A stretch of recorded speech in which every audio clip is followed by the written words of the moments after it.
تو ان تمام چیزوں کے جو بھکاری ہیں وہ بہت جلدی چلے جائیں گے، پیسے کے، پاور کے، شہرت کے، یہ خواہشات جس کی ہیں وہ دجال کی فوج میں آٹومیٹک شامل ہو جائیں. اور جس دور میں ہم زندگی گزار رہے ہیں، قریب ہے کہ دجال کے فتنے نمودار ہو سکتے ہیں. دجال کے آنے کے اوقات قریب تر بتائے گئے ہیں، لیکن اس میں ایک چیز یہ بھی ہے، ایک علامت یہ بھی میں آپ کو بتاؤں، دجال اس وقت ظاہر ہوگا جب اس کے بارے میں ذکر کرنا چھوڑ دیا جائے گا. یعنی علماء بیان کرنا بند کر چکے ہوں گے، اویئرنس نہیں ہوگا. اسی لیے جب تک دجال کے بارے میں بیداری قائم رہے گی، امید یہ ہے کہ وہ ظاہر نہیں ہوگا. حضور پاک صلی اللہ تعالی علیہ وسلم کے زمانے میں ایک صحابی حضرت تمیم داری، وہ سمندر کے سفر پر تھے اور ان کی کشتی اچانک ٹوٹ گئی یا پھر راستہ بھٹک گئی، اور وہ راستہ بھٹک کر کے کسی ایک ایسے جزیرے پر جا کر لگی جو انجان تھا، جزیرہ آئی لینڈ. اور وہاں حضرت تمیم داری جاتے ہیں تو دیکھا عجیب و غریب قسم کی مخلوق، اور پہلے وہاں پر انہوں نے ایک عورت کو دیکھا تو اللہ کے رسول صلی اللہ تعالی علیہ وسلم نے فرمایا وہ دجال ہے جس کو اللہ نے قید کر رکھا ہے، عنقریب اس کو چھوڑ دیا جائے گا، وہ زنجیروں سے آزاد ہو کر آئے گا اور پوری روئے زمین پر فتنہ مچائے گا. وہ دن قریب آ گئے. اب سوچو 1400 سال پہلے حضرت تمیم داری رضی اللہ تعالیٰ عنہ جو صحابی رسول ہیں، انہوں نے دیکھا یہ اللہ کا یہ نظام تھا جو ظاہر کرنا چاہتا ہو اللہ تعالیٰ، جس کی وجہ سے حضرت تمیم داری کا ادھر جانا ہوا اور اس کو دیکھنا ہوا اور واپس آ کر خبر دینا ہوا. اس کے بعد رسول کریم صلی اللہ تعالی علیہ وسلم ہر وقت یہ دعا فرماتے تھے، اللہم انا نعوذ بک من فتنة المسیح الدجال. اے اللہ ہم تجھ سے تیری پناہ مانگتے ہیں، اے اللہ ہم تیری پناہ مانگتے ہیں مسیح دجال کے فتنے سے. تو یہ دجال کا فتنہ ظاہر ہونے کے قریب ہے.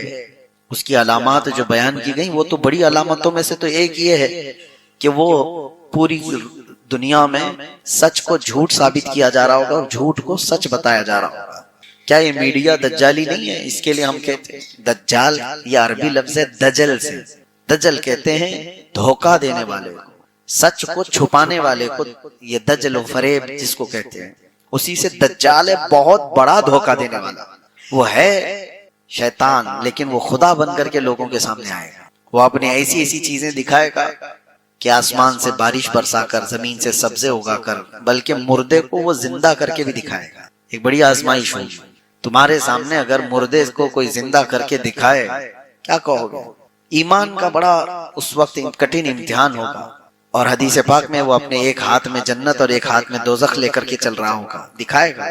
اور اس کی جنت میں ہریالیاں، باغیچے سب کچھ ہوں گے، اور جہنم میں آگ اگل رہی ہوگی. اور وہ کہے گا جو مجھے مانے گا میری جنت میں، جو مجھے انکار کرے گا میں اپنی دوزخ میں ڈالوں. لیکن فرمایا گیا حقیقت میں اس کا الٹ ہوگا. وہ دجال ہے، حقیقت کو چھپانے والا.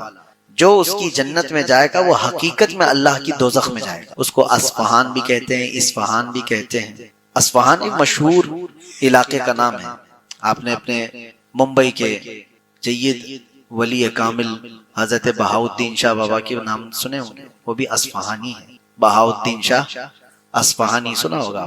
اصفہان ایران کا ایک شہر ہے. رسول پاک صلی اللہ تعالی علیہ وسلم فرماتے ہیں صرف وہاں سے اصفہان سے 70,000 یہودی اس کی جماعت میں شامل ہوں گے. 70,000 کے قریب لوگ اس کی جماعت میں شامل ہوں گے. اب اس حدیث پاک کے روشنی میں دیکھا جائے تو اصفہان میں یہودی کب ہوں گے، کیسے ہوں گے، اب اللہ بہتر جانے. لیکن اس کا ذکر ہے تو ہوں گے، اور دجال آئے گا تو ایک بڑی جماعت. اور دوسری ایک اور روایت ہے کہ اس کی فوج میں کثرت سے عورتیں ہوں گی. اس کی فوج میں کثرت سے عورتیں ہوں گی. عورتوں کو کوئی بھی بابا آج ٹھگ لیتا ہے تو دجال کیوں نہیں ٹھگے گا؟ ہاں، یہاں سارے باباؤں کے پاس بھیڑ اگر کسی کی ہے تو کس کی ہے؟ عورتوں کی ہے. سارے مسئلے جو ہے نا عورتوں کو ہی ہے، اور یہی ان کی حرکتیں انہیں دجال کے فتنے میں ملوث کر دیں گی جو آج یہ کر رہی ہیں عورتیں. چھوٹی چھوٹی چیزوں پر ان کو باباؤں کے چکر لگانا ہے. ان کو اپنے مرد کو مٹھی میں رکھنا ہے، شوہر کو گھر میں رکھنا ہے، بچوں کو فرما بردار بنانا ہے. ساری چیزیں ٹھیک ہے، ہر چیز بابا کے گنڈے اور تعویذ سے نہیں ہوتے. اور کتنی عورتیں ایسی ہیں جو اولاد کے لیے بیٹا چاہیے، بیٹی چاہیے، اور پتہ نہیں کیا کیا چاہیے، اس سلسلے میں وہ بہکتی چلی گئی. کتنے تو ایسے ہیں جو ہمارے سامنے بھی آ کر کے تعریف کرتے ہیں فلاں بابا بہت پہنچے ہوئے ہیں. پہنچے ہوئے ہیں اور اس لیے ہم ان کے پاس جاتے ہیں. پھر چند سالوں کے بعد پتہ چلتا ہے کہ اس نے ان کو ہی پہنچا دیا. معاذ اللہ رب العالمین. کتنے لوگوں کی عزتیں لٹ گئیں، کتنے وہاں پر برباد ہوئے. یہ چھوٹی چھوٹی جگہوں پر جب یہ بہک جا رہے ہیں تو آپ سوچو دجال تو ریئل کر کے دکھائے گا. یہ تو خالی وعدہ کر کے بھیجتے ہیں نا. تمہارے 100% بنگالی باباؤں کے وہ اخبار میں آتے بھی ہیں، ایڈ آتے ہوئے دیکھتے ہوں گے. 100% ریزلٹ ہے، 110 بھی آتے ہیں. تو یہاں تو صرف ان کے دعوے ہیں کہ نوکری پکی ہے، طلاق بھی پکی ہے، محبت بھی پکی، عداوت بھی پکی. سب ان کے پاس دعوے ہیں، لیکن دجال تو سامنے ریئل کر کے دکھا دے گا. بعد کی بات نہیں، ابھی دیکھ لو بارش برس جائے گی، سبزہ اگ جائے گا، مرا ہوا آدمی زندہ کھڑا ہو جائے گا، زندے کو وہ مار بھی دے گا، موت دے دے گا. یہ ساری چیزیں دجل کہلاتی ہیں.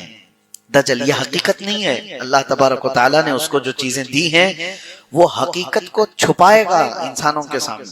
اور اسی لیے حدیث پاک میں بار بار اس کے متعلق اویئرنیس پیدا کیا گیا ہے کہ ایسے سخت امتحان میں تمہیں ثابت رہنا کتنا بڑا کٹھن معاملہ ہے. اور حضور نے فرمایا آدم علیہ السلام سے لے کر قیامت تک آنے والے زمانے تک اس سے بڑا کوئی فتنہ روئے زمین پر نہیں ہوگا. دجال کے فتنے سے بڑا فتنہ، سب سے بڑا فتنہ ہے روئے زمین کا ہی، اس سے بڑا فتنہ. اور جس سے رسول اللہ پناہ مانگ رہے ہو، حضور پاک صلی اللہ تعالی علیہ وسلم پناہ مانگتے ہو روزانہ، تو پھر وہ کتنا خطرناک فتنہ ہوگا. اور ہم لوگ ابھی آسانی سے اس کو سن کر کے ایسے ہی گزر جاتے ہیں. ڈرو کہیں ایسا نہ ہو کہ اس وقت لوگ دیکھا دیکھی مال کے چکر میں، شہرت کے چکر میں اس کے پیچھے لگ جائیں. ہاں اس کی ایک بات یہ بھی بتائی گئی، مال چاہیے تو وہ بھی اس کے پاس ملے گا، فیم چاہیے وہ بھی اس کے پاس ملے گا، پاور چاہیے، تخت حکومت وہ بھی اس کے پاس مل جائے گا. بہت جلدی جلدی وہ چیزیں دے دے گا. تو ان تمام چیزوں کے جو بھکاری ہیں وہ بہت جلدی چلے جائیں گے. پیسے کے، پاور کے، شہرت کے، یہ خواہشات جس کی ہیں وہ دجال کی فوج میں آٹومیٹک شامل ہو جائیں. اور جن کو آخرت کا ڈر ہوگا وہ بچے رہیں گے، اللہ تبارک و تعالیٰ کا خوف ہوگا وہ بچے رہیں گے.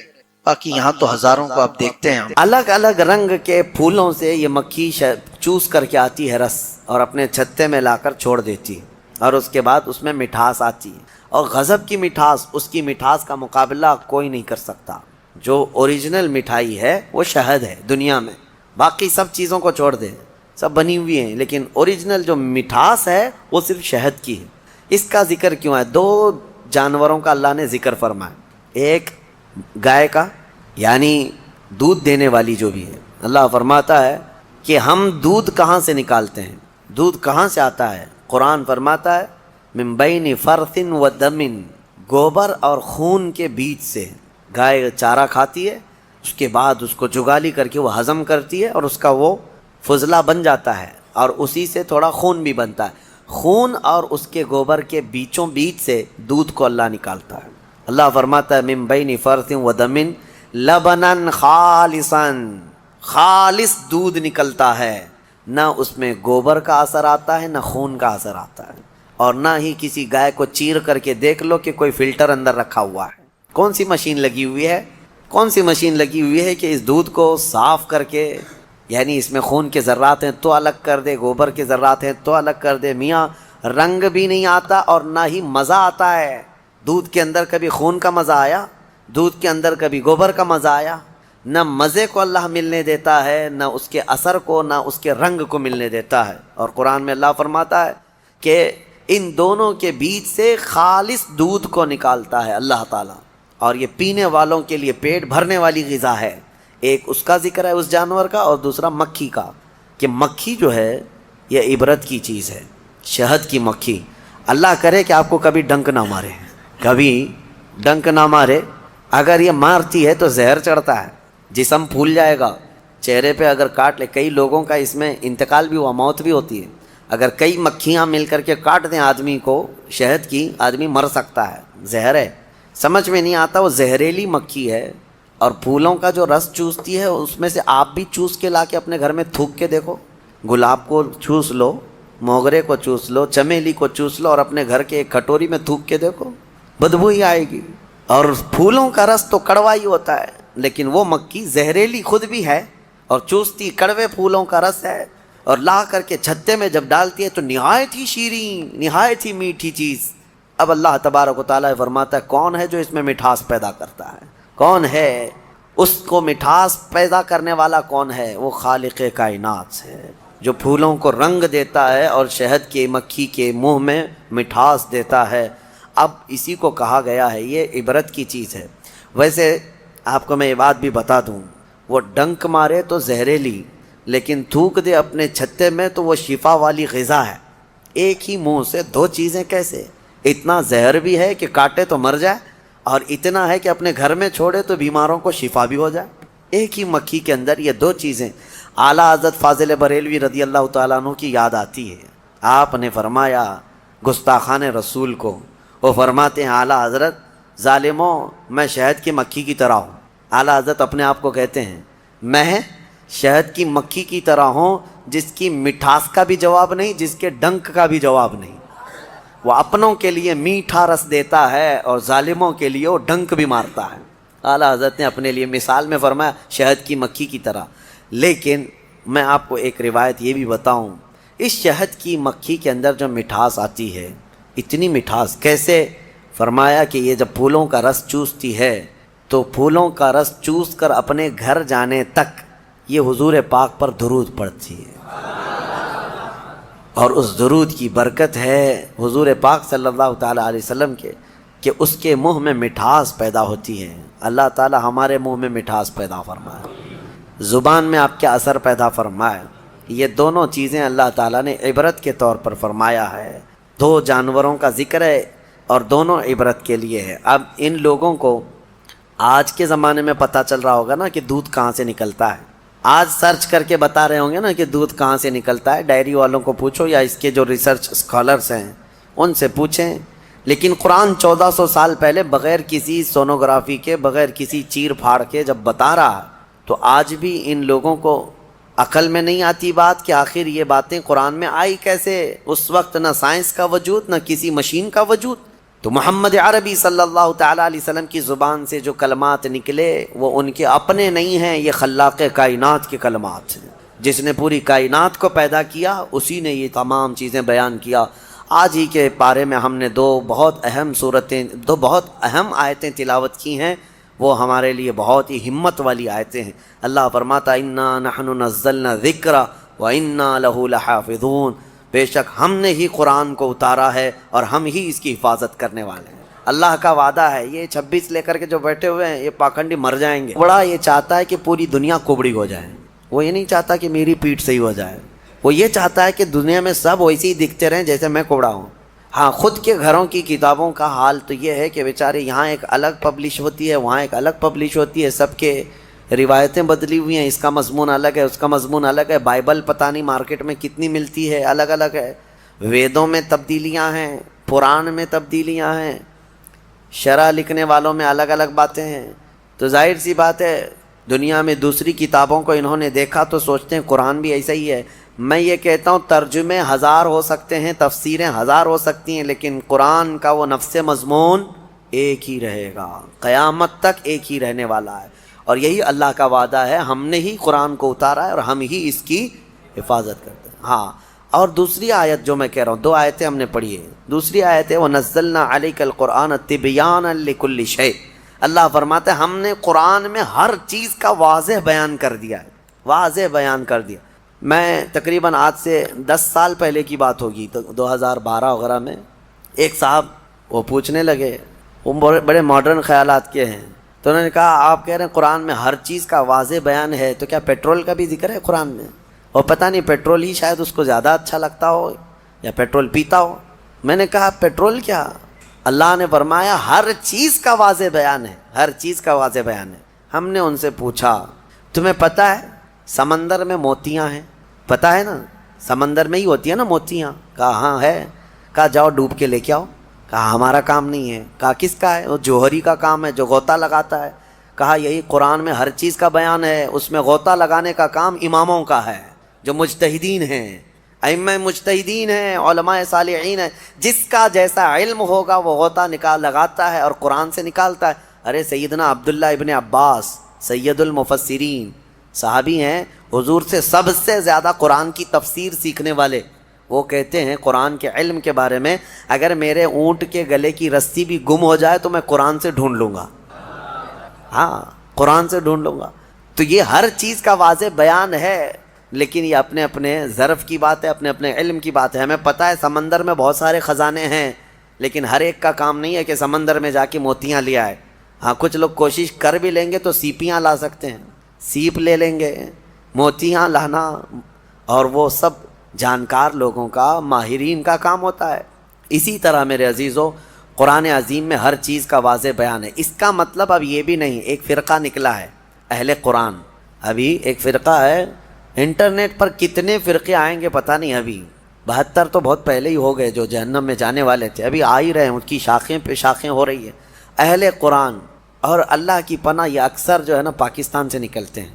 ایک اسی طرح کا فرقہ جس میں وہ یہ کہتے ہیں کسی بھی حدیث کی ضرورت نہیں، کسی بھی چیز کی ضرورت نہیں، ہمارے لیے قرآن کافی ہے۔ قرآن میں اللہ نے فرمایا نا ہر چیز کا واضح بیان کیا، تو اس آیت کی وجہ سے اب کسی دوسری چیز کی ضرورت نہیں، بس قرآن ہی کافی ہے، قرآن ہی کافی۔